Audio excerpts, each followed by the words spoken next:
हैं कि कल के सेशन में हम लोग निफ्टी 50 और बैंक निफ्टी के लिए हमारे क्या ट्रेड प्लान रखने वाले हैं। एक एक करके दोनों इंडेक्स को समझने की कोशिश करेंगे जितना समय होगा। सबसे पहले बैंक निफ्टी को देखते हैं। बैंक निफ्टी को अगर आप ध्यान से देखें तो पिछले 3 ट्रेडिंग सेशन से हम एक रेंज को कंसोलिडेट कर रहे हैं।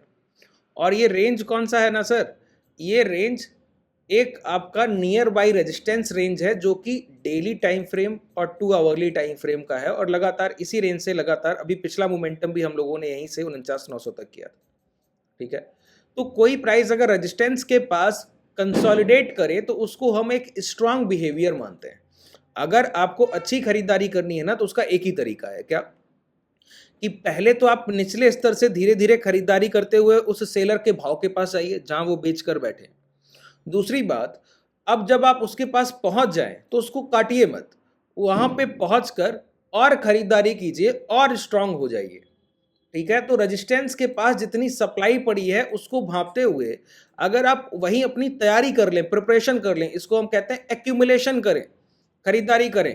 ठीक है, और बार बार रेजिस्टेंस को हिट करें हिट करें हिट करें और एक्यूमुलेशन करते रहें, जितना वो बेचे उतना खरीदते रहें। तो इससे क्या होगा, जितनी सप्लाई है उसको आप वहीं खड़े होकर न्यूट्रल करे दे रहे हैं, लगातार बाइंग कर रहे हैं सर। ठीक है, तो डेली और आवरली टाइम फ्रेम पे 2 आवरली टाइम फ्रेम का क्या रेंज है पहले तो वो समझिए।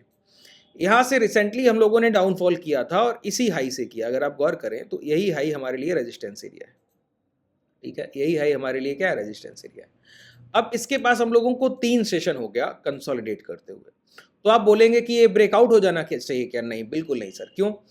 अभी समझिए कि हम किस टेरिटरी को और कैसे ट्रेड कर रहे हैं। अगर आप गौर करें तो हम एक डाउनवर्ड्स मोमेंटम करने के बाद एक रेंज में कंसोलिडेट कर रहे हैं और उस रेंज के सबसे बड़े इंपैक्ट लो हम लोगों ने उस रेंज के लो ब्रेक करके लगाए और वहां से जो लिक्विडिटी उठाई, जितना डिमांड उठाकर गए, वहां से गैप अप हुआ और गैप अप करने के बाद कंसोलिडेट कर रहे हैं नियर बाई रेजिस्टेंस। अब ये खरीदारी की तरीका है, ये बाइंग का एक प्रोसेस है। अब ये अच्छे अगर खरीदार है ना तो ये पहला काम पता है क्या करेंगे, अपने लास्ट बाइंग प्राइस को सेफ रखेंगे। क्यों सर? अगर ये अपने लास्ट बाइंग प्राइस को सेफ नहीं रख पाए ना तो इनका नेक्स्ट टारगेट पता है क्या है, अगर ये यहां पर अपने आखिरी खरीदारी के भाव को नहीं बचा पाए तो इनका पहला टारगेट रहेगा वो है 51,300। ये कब मिलेगा जरा वो समझ लीजिए। अब रेजिस्टेंस थ्योरी पे दोबारा लौटते हैं।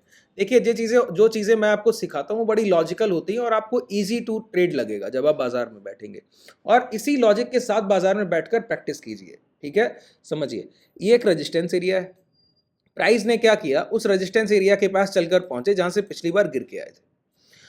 वहां पहुंचने के बाद जब प्राइस एक्यूमुलेशन करेगा तो उसमें बहुत एक चीज कॉमन होगी, क्या? आप अपनी पिछली खरीदारी के भाव को सेव करते हुए आगे बढ़ेंगे। अगर ये रेजिस्टेंस एरिया 100 रुपए का है, 100 रुपए से गिरकर कोई प्राइस 80 तक आया, अब हम पहुंच कहां गए हैं, 90 चल के पहुंच गए सर, या 95 पहुंच गए। अब 95 पहुंचने के बाद हम लोगों ने पहली बार हिट किया 100 को हिट किया तो वहां पर पहले से सेलर्स बैठे, उन्होंने डाउनसाइड मोमेंटम की कोशिश की। तो हम क्या करेंगे, पहले 95 को सेव किया और 95 के ऊपर प्राइस रोके रहे 96 के पास कंसोलिडेशन किया और फिर जाकर एक बार गए 97, 98, 99 तक। उन्होंने जैसे ही डाउन साइड मोमेंटम किया तो 95 को फिर सेव किया और कोशिश किया जो ये कंसोलिडेशन किया ना हम लोगों ने 96 के पास, इसको भी सेव करते हुए ऊपर की तरफ रख गए। दोबारा 100 को हिट किया तो वहां से जब दोबारा डाउन साइड मोमेंटम आया तो ये जो हमारा फिर से जो लो लग गया, क्या? 96 रुपया 50 पैसा। अब ये जो स्विंग लो है वो बड़े करीब लगते जाते हैं। क्यों? क्योंकि ये एक ही खरीदार है, जो यहां खरीद रहा है वही यहां खरीद रहा है, वही यहां खरीद रहा है।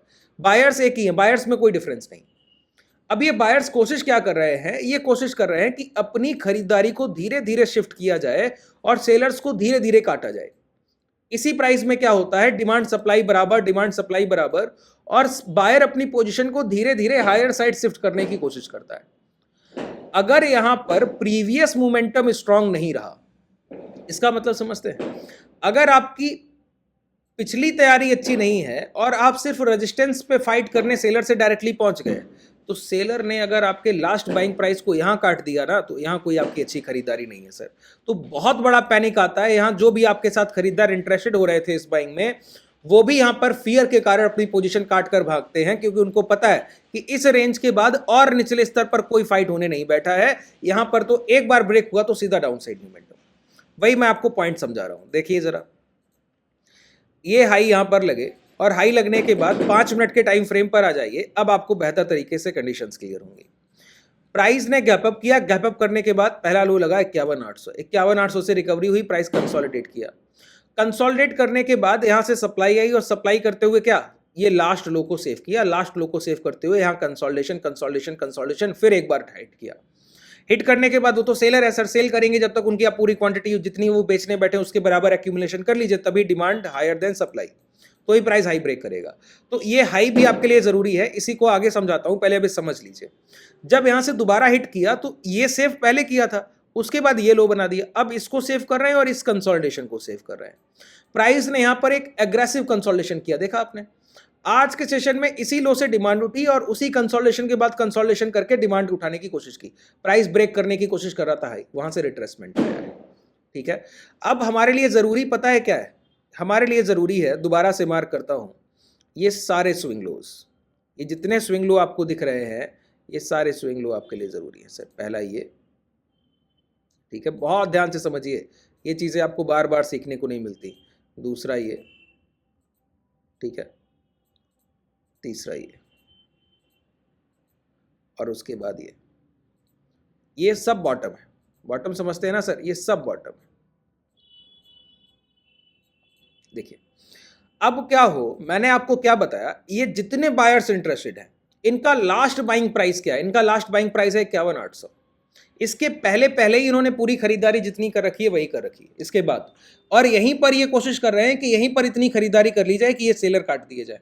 इससे क्या होगा पता है, इससे होगा ये कि आप ये हाई तो ब्रेक करने में सफल हो जाएंगे, और इसके बाद के सेलर्स ने भी अगर एक बार आप यहाँ को ये हाई ब्रेक करेंगे और आपको मोमेंटम कहाँ मिलेगा, अगले रेजिस्टेंस एरिया तक।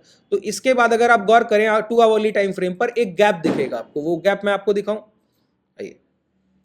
देखिए आप चीज़ों को, प्राइजेशन को जब तक बेहतर तरीके से नहीं समझेंगे ना, तब तक चीज़ें आपके लिए क्लैरिटी नहीं है। क्लासेस में हम लोग डेली लाइव ट्रेड्स इसीलिए साथ में करते हैं, जिससे आपकी प्रैक्टिस बेहतर हो, आपके स्किल पे काम हो, और आप लाइव मार्केट सेंटिमेंट से बिल्कुल परफेक्टली जुड़ जाए। आपको पता हो कि करना क्या है, ठीक है, टाइम टू टाइम, कि 12 बजे कौन से सेटअप बनेंगे, 1-2 बजे के पास कैसा मोमेंटम करता है बाजार, 10 बजे के आसपास के, ये सारी चीज़ें हम लोग लाइव सेशंस में डिस्कस करते ही। अब देखिए प्राइस क्या किया, ये हाई अगर ब्रेक किया तो कहां तक मोमेंटम होगा, 52,800 तक। 52,800 से अगर सेलर एग्रेसिव हुआ, ये तो बड़ी सप्लाई है, गैप डाउन करने के बाद उन्होंने तो यहाँ प्राइस पहुंचने ही नहीं दिया। आप ये ब्रेक करेंगे तो ये इन्वर्टेड हैमर का प्राइस, तो 53,200 तक लगातार सेलर्स ही बैठे हैं सर। आप जितना ब्रेकआउट करेंगे और हाई की तरफ प्राइस को ले जाएंगे तो सारे लिक्विडिटी रेंज है सेलर्स के, ठीक है। और उनमें से अगर सिंगल सेलर भी अगर किसी तरीके से सफल हुए ना, किस काम में, आपका एक स्विंग लो ब्रेक करने में, इतने जितने मैंने आपकी ये मार्किंग की है ना, एक बार प्राइस इनके नीचे परफेक्टली क्लोज करने लगे, इनके नीचे। अब इसको आप ट्रेंड लाइन से भी एक बार मार्क कर ही सकते हैं कि ये सारे लाइंस को ड्रॉ करते हुए एक ट्रेंड लाइन आप इस तरीके से बना दीजिए, एक रेंज है। बायर्स पोजीशन शिफ्ट कर रहा है, शिफ्ट कर रहा है, शिफ्ट कर रहा है, शिफ्ट कर रहा है, और ये बायर शिफ्टिंग नहीं है सर, एक तरीके से ये बायर्स ट्रैप भी हो सकता है अगर ब्रेकडाउन हुआ तो। अभी तो ये 3 दिन का कंसोलिडेशन हो गया, तो हो सकता है कि ये हाई ब्रेक होकर हायर प्राइस पे प्राइस निकल के जाए, 52,800 और 53,200 तक निकल के जाए। लेकिन जहां तक भी चल के जाएगा, लौट कर जब भी ये लो ब्रेक होंगे ना, तो यहां के बाद निचले स्तर पे आखिरी सपोर्ट एरिया जो है वो क्या है सर, 51,300। तो यहां के बाद यहां तक का मोमेंटम हमारे लिए बड़ा इजी टू ट्रेड होगा। इसीलिए सबसे पहले इसी को प्लान किया हम लोगों ने, क्या कि इस पे नजर रहनी चाहिए। और ये कब होगा सर, राइजिंग विक्स। मैंने आपको बताया ना, बाजार में डाउन साइड मोमेंटम का डर है। जैसे आज बाजार लगातार पॉजिटिव नोट पर ट्रेड करने की कोशिश कर रहा है कि एक भी लो ब्रेक नहीं कर रहा, rejection from buyer side, day high break करने की कोशिश किया है ना, तो पॉजिटिव बिहेवियर में मार्केट ने ट्रेड किया। अगर ये सेंटिमेंट जैसे ही चेंज होगा तो ये जो नेगेटिव विक्स दिख रहा है ये सबसे पहले पॉजिटिव होगा, फियर को बढ़ाएगा और ट्रेंडिंग होगा, और उस समय एग्रेसिव एक रेड बॉडी साइज कैंडल से ये ब्रेकडाउन मिलेंगे। उस समय जब आप शॉर्ट करेंगे तो आपके लिए ये टारगेट बड़े आसान हो जाएंगे, अगर ऐसा अपॉर्चुनिटी मिलता है तो। दूसरी कंडीशन, एक कंडीशन डिस्कस कर ली, दूसरी कंडीशन, अगर आज के मार्केट का सेंटीमेंट रिपीट होगा तो क्या होगा, विक्स नेगेटिव रहेगा। नेगेटिव विक्स के साथ ये सारे स्विंग लो सेफ रहेंगे, और ये स्विंग लो सेफ होने के साथ प्राइस में डाउन साइड कैंडल्स के फॉर्मेशन छोटे छोटे होंगे, रिट्रेसमेंट छोटे होंगे। इससे क्या समझ आता है कि ये सेलर में इतनी अब एबिलिटी, इतनी क्षमता नहीं रह गई कि ये लो ब्रेक कर पाए। तो क्या होगा, अब एक बात बताइए, अगर आप मुझसे फाइट में ना जीत पाए तो आप क्या बोलेंगे, मेरे बड़े भाई से लड़ लीजिए सर, यही तो बोलिएगा ना। तो वही मैं आपको बताना चाह रहा हूँ कि अगर ये सेलर नहीं रोक पाएंगे तो ये क्या कोशिश करेंगे कि इस हाई को मौका देंगे हायर साइड शिफ्ट होने का, तो ये मोमेंटम करके 52,800 से सप्लाई उठाने जाएगा सर, ठीक है। और मैंने आपको क्या सिखा रखा है, जब तक एक बड़े रेजिस्टेंस एरिया के ऊपर कॉन्जिक्यूटिव 2 डेली क्लोजिंग और उसका वैलिडेशन ना मिले, तब तक हम अपना माइंडसेट चेंज नहीं करते हैं। क्या कि सेल ऑन राइज के लिए ट्रेड प्लान कर लिए, अब ये भी पता है कि कल अगर विक्स डाउन साइड रहा और ये हाई ब्रेक हो गए तो 52,800 तक चल के जा सकता है, तो छोटे टाइम फ्रेम पर इसको ट्रेड किया जा सकता है, 2 मिनट के टाइम फ्रेम पर 8 EMR लो लगाकर और बॉटम के पास खरीदारी करते हुए, ठीक है।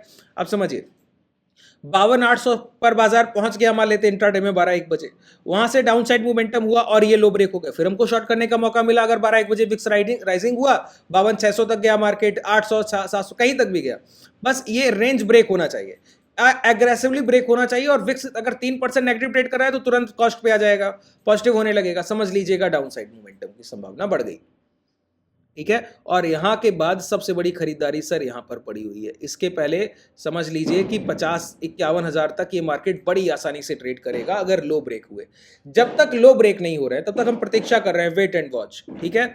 और छोटे छोटे ट्रेड्स करते रहिए, जब भी ये हाई ब्रेक हो, विक्स नेगेटिव है, तो इंट्राडे मोमेंटम और सेंटीमेंट को समझते हुए उसके साथ चलिए। लेवल क्या है, ये ओपन इक्वल टू हाई का कैंडल, जैसे ये निकलेगा, अगर ये नहीं निकला और ये भी ब्रेक नहीं हुआ तो प्राइस इसी रेंज को ट्रेड करता रहेगा, 2-2.5-3% विक्स फिर गिरेगा।